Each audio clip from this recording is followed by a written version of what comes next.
Hello everyone, welcome back to my 17 days what I did. সকালে উঠে একটু chia seed খেয়ে নিয়েছিলাম আর ব্রেকফাস্ট করার সময় ভিডিওটা করতেই ভুলে গিয়েছি।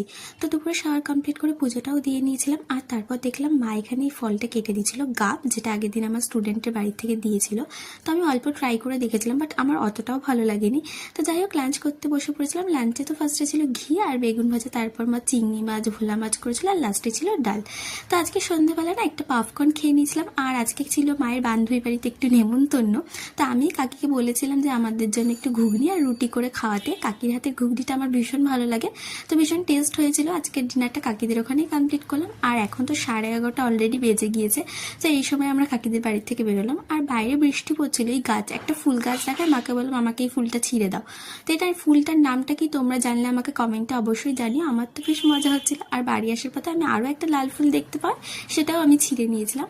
বাড়ি এসে ফুলগুলোকে আমি একটা সুন্দর একটা কাচের গ্লাসের মধ্যে রেখে দিয়েছিলাম জল দিয়ে, বেশ ভালোই লাগছিল দেখতে। তারপর ফ্রেশ হয়ে আমি পরের দিনের জন্য একটু চিয়া সিড ভিজিয়ে রেখেছিলাম। তো টাটা, থ্যাঙ্কস ফর ওয়াচিং।